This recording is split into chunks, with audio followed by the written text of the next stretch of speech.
I'm Tiny. Hey, it's Katie. Welcome to episode 50. Technically, Yeah. it's episode 51. Tiny and I recorded this really great episode last week. I was very excited about it. We covered some really good ground. We got, super caught up in each other's lives, and we had very interesting things to discuss. And then Tiny texted me and said after a minute 11, it just stopped working. So technically 51, but episode 50 in the house. Here we go. Yeah, I disagree on one point. There is, I didn't think it was one of our better episodes. Oh, I loved it. Did you? About cat. We talked about. I'm trying to get Winnie into cat modeling currently, Yeah. and the fact that there's not a lot of cat agents. I know it's very shocking. There's not a lot of cat agents here in Winchester, but I would like to get her into some type of cat modeling because I do think that she is a very lovely looking animal. And I believe that if she were standing next to a bag of like Friskies or insert whatever cat food of your choice, you would be more inclined to buy it because she's a very pretty cat. You know, when we did the podcast last week that never made air, one of the things that Katie was saying was as she just alluded to, what are the opportunities for a cat to model? How do you do it? And I said, well, why don't you just make an Instagram page? Because it seems like that's what everyone does. Katie said, well, a lot of people told her that. However, I think above and beyond the Instagram page, there's a key component to an Instagram page for Winnie the cat that you should do. And that is this. You're in Winchester. I am. Then why not just do it Winchester Winnie? Winchester Winnie. We could do that, but I'm moving in like a month. So what? You're telling me she's not going to visit? Unless I move to Waynesboro Winnie, and I can guarantee you don't want me as your neighbor. So that's not going to work out. I'll take the cat first. I know you will. I'm not a cat person. I know. Did you see over the weekend I ran a 10K? I did. Congratulations. Thank you. So we had the Apple Blossom Festival this past week in Winchester, which if you are familiar, it's a huge deal. The schools shut down. The whole downtown shuts down. There's all these parades and events that go on for about downtown. Sorry. Yeah. Okay.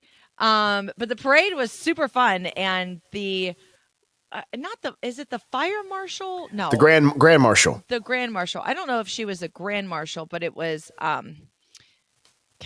Kate Flannery, who is Meredith. She plays Meredith from The Office. Then we also had Sean Astin from Rudy. Yeah. And I don't know if you saw the picture of him. He looks very different.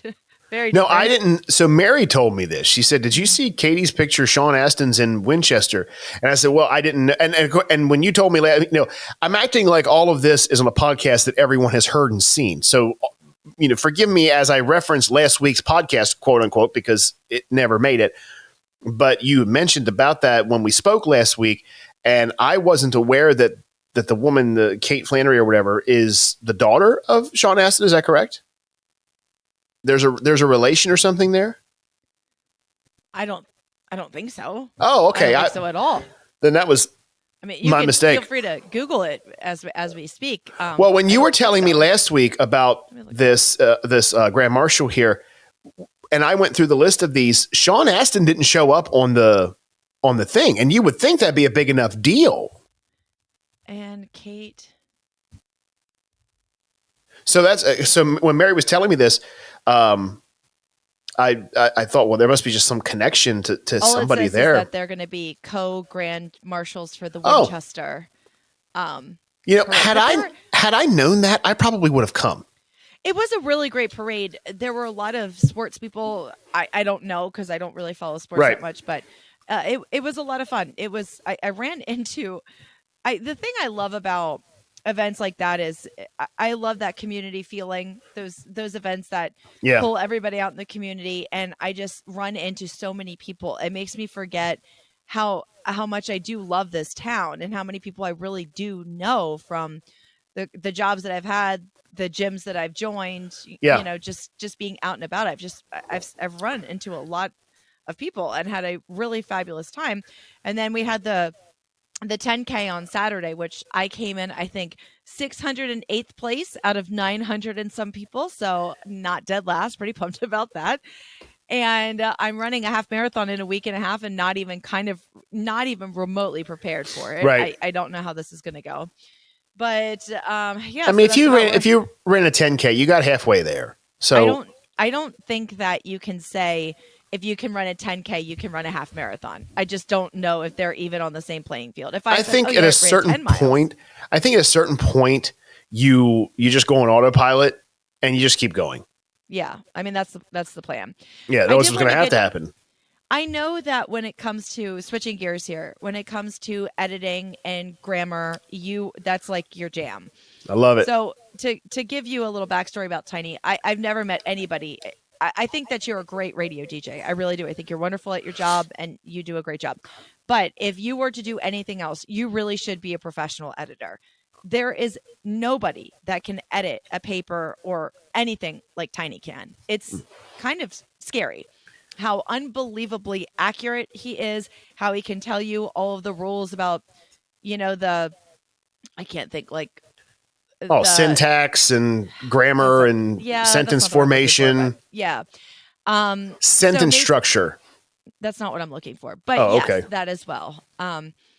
Like negative and positive conjugates. Okay. Is that a thing? I think we're conflating a couple things, but go ahead. I mean, okay. Anyway, it doesn't matter. I just remember learning all this when I was getting my TOEFL certification. But I had this argument with one of my girlfriends from work a couple years ago, and she brought it back up. It showed up on her memories on Facebook, and she tagged me in it. Whenever I have typed, and I don't think I'm that old. I'm 37. I went through a master's program. I have an undergraduate degree, so I've typed quite a few papers in my lifetime. Every time I've ever typed anything, at the end of the sentence, I always put 2 spaces. Mm-hmm. Always period, space, period, space. Well, she is a little bit younger than I am. And apparently that is like an old person's thing that you put 2 spaces after the period. And there is a plethora of people who, when they type, they only put 1 space after the period. And we had this big argument about it. And there definitely is, and it was on Facebook and people were commenting. It got quite a bit of traction, but there was definitely an age gap between, if you were over like 34 and under 34, you did 2 spaces, and under you did 1. Right. I just wanted to get your thoughts on that because I know that you probably know, the roots of how this all came about.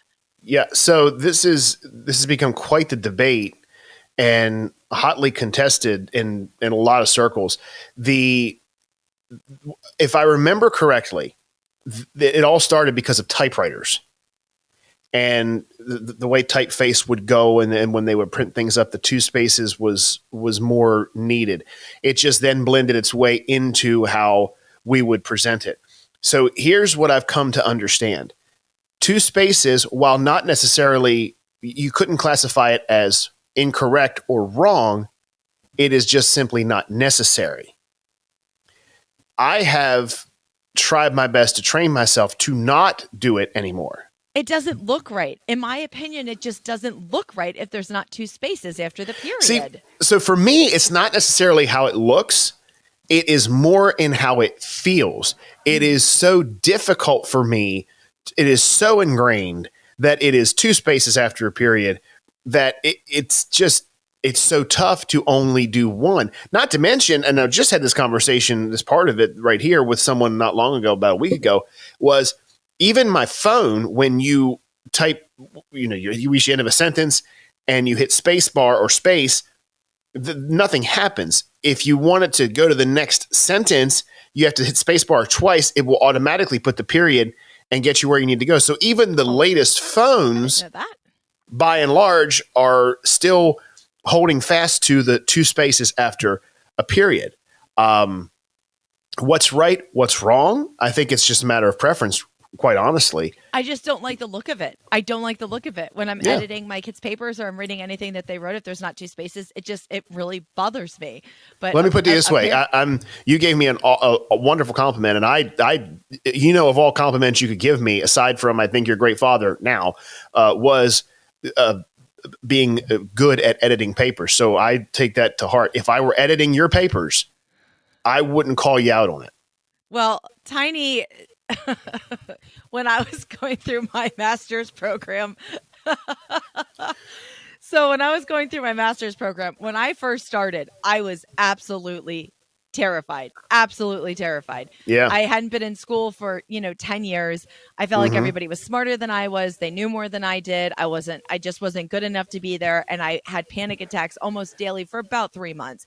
And all the things that we had to do involved, it's a master's program. So it involved a significant amount of writing, editing, your opinion on this, put out your opinion on this. And not to mention the fact that she's going for her master's, I think, having not done it, but everything Katie told me is there is like a baseline expectation that your work is going to be just, a bit, but noticeably better than, last year of bachelor's. And it wasn't. I don't know if you remember, my grammar sucked. My writing sucked when I first started at the station. It's so funny how I know my teachers always told me how important it was, your grammar, how important it was. But I even see, and it makes me cringe. I'll see on Facebook, a memory will pop up from 13 years ago, and it's some stupid status that I wrote, like on the radio, then doing this. And I always spell it THAN. Every time. And it makes me cringe that I let that out in the open and people saw that. I'm an educated woman. And I'm trying to explain that to my students, I know when you guys text, everything's abbreviated and you guys think that's cool. And I understand that, but there is a level of, pride that I think you should have in the way that you type and the way that you present yourself when you are expressing yourself in a written language. And even the way that you speak, I think it's important too. But I know that I have those stupid crutches. I say like a lot. I do say like a lot, and I'm aware of that. I was just about to say. You're all going to do it again. I know you were. I know it. I was waiting for it. Like. But I do think it is important that you show yourself off in a certain way. And I try to explain that to my students because I see the way. I cannot tell you how many times I'm looking through. Now, these are fourth graders and they always write cuz, C-A-U-S-E or C-U-Z, C-U-Z, C-A-U-S-E. And I'm like, no, the word is because. And it's not N for and, it's the word and. You don't start your sentences with and. I try so hard to ingrain that in them, but I think they just look at me as an old lady, like, all right, old lady. Well, back in your day, you put 2 spaces after the period. So what do we have to say what about does you? She know? What do I know? Exactly.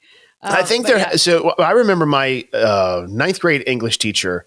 She's the one who really just drilled in formatics and syntax, as I would call it, and composition, and how many, you can't call it a paragraph unless it's 5 sentences minimum, and transitions and changing up words. She's the one of everyone that was so influential to me for that. And I remember saying to her at one point, I said, because the time that I got a paper back that had perfect marks, in other words, no marks on it, I was so honored because she would eviscerate your papers, but it was that drill sergeant-ish, no nonsense. You're going to get it.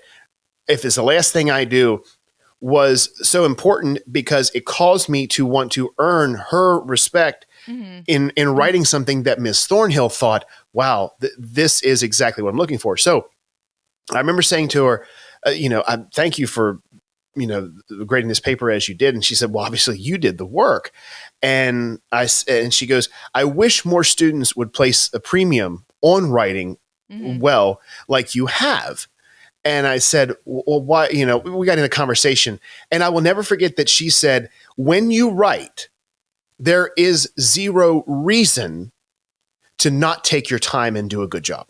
Well, and the thing is, you might take your time and you might do a good job, but as much as I really go through my writing, even when I write an email, if I write an email, I read through it out loud at least 3 times, but inevitably I have put my instead of me, or it happens all the time. Inevitably, I feel like sometimes I overthink it, so I just miss it. But as a teacher, if I'm sending an email home to a parent and it says, I would like to express my gratitude, and I say I'd like to express me gratitude, it's incredibly embarrassing. And I don't. Well, so I am to make educated. to give this a funny spin, I shouldn't say, well, I mean, it's comical, but Katie used to get so upset with me if she would mispronounce something and I Which would. I did all the time. Oh, all the time. All the and time. I would correct. Now, mind you, it was just us. It was her and I. And I would correct her on how she said it. And I really want people to hear what I'm about to say because I mean this wholeheartedly. There's no joking, all joking aside with this. And then when she would then ask me to look at her papers, at first she would, oh, God, Tiny. Oh, well, who's gonna notice this? Is anybody really gonna notice this? But so all of this to say, back to the correcting her. She laid into me one day and said, "GD it, Tiny," and she just started crying. I can't. I just there's no pleasing you. I can't even say a sentence, and you correct me as saying this word, or I say this wrong, or I say this, and I had enough too. I said, Katie, you act like I am going out because we used to go back to the dumpster out back here, and that's kind of where we congregated. The smokers would go back there, and I'd join them, and we'd all just sit out there and talk and joke and carry on. I said, you act like that I go there with people, not you, and joke about the fact that Katie mispronounced this, that, and the other thing. Now, there are times where she would mispronounce something in everyone's presence, and we would have a laugh about it and carry on. But what I'm saying is, when it was just her and I didn't take that elsewhere and make fun of her. I said, all right, you're going to stop this, and you're going to stop this now. The reason that I do it is because I know how important it is for you about the perception that people have of you.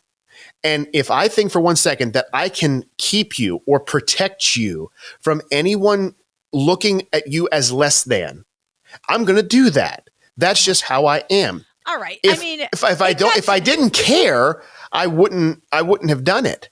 And I'm telling you, when one of the best things ever is the fact that I think Google kind of started this trend and Microsoft now picked up on it, and I love it, is you can go in and highlight and edit in real time, and the other person can be seeing you do it. And oh my goodness. And I remember the one time you were doing that with one of your papers or something, and it hasn't been super long ago. And I'm doing it, and you're like, oh my God, will you speed this up? Like, yeah. I didn't write it. I didn't write it. Here are some of my favorite things that I've mispronounced. I still have a few. I think everybody has a few.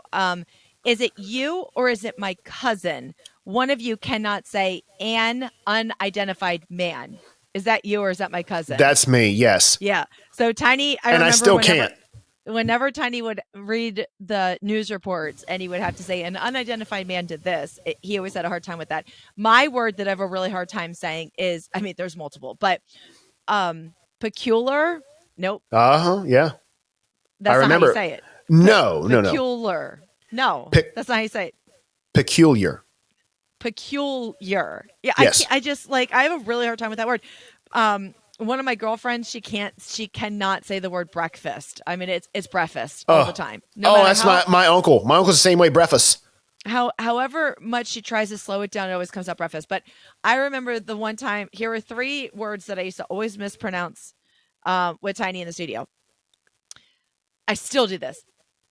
Produce that you buy at the grocery store, I used to always call it Prudos. It was always Prudos. Mm-hmm. Went to the store. Tiny got some Prudos. It was so great. Tiny's like, what the hell is Prudos? Must be a new thing that crap. Some of that fresh Prudos. Fresh Prudos. So whenever I say that, I always have to stop and think. The other one is vaccinated. Do you remember how I said it? How I used to say it on the air? Vaxicated.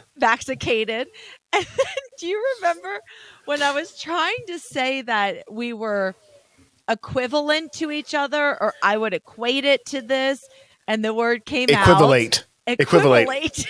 I do remember that. Tiny's like, all right, there are 3 ways I could take that. I'm not sure which of the 3 you're talking about. And the funny thing is like, I said, Katie, you have to try to pronounce a word that way. There's no way that it just rolls off the tongue. Equivalate. And the thing is she said it as if nothing was wrong. It wasn't like she was. You weren't even questioning it when you were saying it. Like you just did. You kind of like, do you? No, it was like, and that does not equivalate to that. I would equivalate to this. Yeah, I would equivalate the 2. Equate. And I like equivalent. You want to run that by me one more time? But you fought me on that. Do you remember you fought me on that? Yeah, because I said, Either it's equivalent, equate, or I don't even know what the other one would be. But I used to get so mad because Tiny would constantly tear everything apart that I would say. And sometimes I hear people say things and I know it's not a word or they said it wrong, but you're put in this interesting scenario. Do you want to say that to someone? Do you not want to say that? For example, this is one I hear people say a lot. Conversate. I would like to conversate with you about that. Like, that is not a word. The word is converse. Correct. Back me up on that before I start like throwing out these facts. We don't want Katie to start pontificating and suddenly when she's over and I'm like, Katie, you were wrong on all of that. I would equivalate it to this word, you know? So you should never conversate with anybody about any of these topics ever again. But I hear people say that all the time. You know, I'm going to go conversate with this person. I'm like, no, that's not a word. Conversate is not a word. It is converse. Yeah. What is the other one that I hear people say all the time? It's 3 words, blank, blank, blank, and people put it all into one word. It's 3 separate words. Uh-huh. And not like it's neither here or there, or you would say it. I can't get to it. Well, the ones that seem to bug me anymore are when people will say for science and purpose for purpose and science. For all intents and purposes? Yes. What do they say? For all intensive purposes? Yes. For all intents and purposes. For all intensive purposes. Yeah. Yes, that's what not scientific purposes. So wait a minute. Which one's correct? For all intents and purposes. I love you. I love that you knew that. Thank God you knew that. That would have been embarrassing. I had a really good trainer in my life. Yeah. But it is a fine line of when you hear somebody saying those things over and over again, you know, do you call them out? Do you not? Here's another one that drives me nuts. I couldn't care less. I just don't understand how, and I'm not trying to sound pretentious because listen, I say plenty of dumb things on the regular. Like I'm constantly saying things that are stupid and don't make sense. Or I'm mispronouncing words, but you're saying I could not care less. Which is correct. I'm sorry. I could care less. Right, I could right. Care yes. Less what you do. Sorry, that's what I meant. Speaking of saying things wrong. Yeah, right. I could care less. Like you're literally saying that you could care less. Like the option exists that you could care less. Mm-hmm. And so when people say that, it confuses me. I'm like, wait, could you really care less, or are we at the bottom here with the caring? I'm not sure where we are on the scale. Katie, you know, we're already 23 minutes in. You know, I could go an hour. It's your turn. It's your turn. No, I'm just saying I could go forever and a day. What I want to say is I'm trying to come up with some things that we can do during our podcast. And I think I've hit on one. Maybe we bandied this back and forth a while back, even back when we were on the air together, maybe. But I was listening to the news the other day, and did you see the story about that one town? I think it was in New Jersey, where they found 500 pounds of pasta in the woods. Did you see this? I didn't see it, but my coworkers were talking about it at work. So this got me to thinking. We should pick each week when we do the podcast. We should pick a news story. It doesn't have to be a funny one, but it could be, and maybe should be. And we should just literally spend and have a contest for puns for this story. Here's the thing: is I have the same 5. I have the same 5. That's positively positively unbelievable. Oh man, I was really using my noodle on that one. Oh my gosh, am I out already? So I have the same 2 that I use all the time. See, but so mine was I was thinking to myself, now, in all fairness, this is not off the cuff, so I had prepared for this. But I thought if we would get into that one, I would say, boy, are these type stories rare.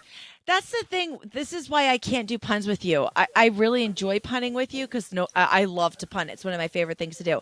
But you are way too good at it that I just can't keep up with you because you are so good at putting together multi-syllabic words.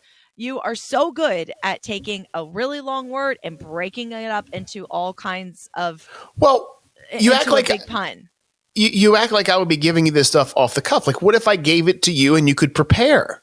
Okay, if I could prepare, maybe I could do that. Or we could tell each other corny jokes and see which one's the best. Like, for example, I heard this one the other day and it made me laugh. I don't know if I told you this one or not already. Did you hear about the butcher who put his butt in the meat grinder? No. He got a little behind in his work. In all fairness, you did tell me that one. Yes. Oh, yes, you did. I No, but it's good. It's good. I think, look, I think we're going to go with the pun thing. If there's a way that we can get you, our wonderful listeners and viewers, involved, we want to do that as well. But I'm all for this. I don't care if you prep for a week on one. I just think that it's fun. And what's fun for me is I know that you love puns. I love punning. And even though you say, that you can't play with me because you think I'm so good or whatever, regardless, we're going to have a good laugh. So yeah, I think that we should certainly try this. You're just so tiny. Like, you are so talented. I'm not trying to stroke your ego right now, but you are so good at like so many things. That brain of yours is just so big and can do like so many things. Like, that's why look at this noggin. Puns, witty banter. I mean, he knows how to speak Latin. There's nothing Tiny can't do other than travel abroad. That's about it. Well, I could do that. I just won't. That's a matter of will. It's a matter of desire versus ability. So I have the ability to do it. I have zero desire to do it. Well, but you're getting ready to travel, aren't you? You're going coming up next month, Iceland. Yeah, I'm going to Iceland in a month and a week. Like 5 weeks. That's what I was trying to get. You couldn't have just said next month. I'm going to Iceland in 5 weeks, and then when I come back, hopefully I have an apartment because I'm moving with nowhere to go at this point. So I'm hoping that works out for me.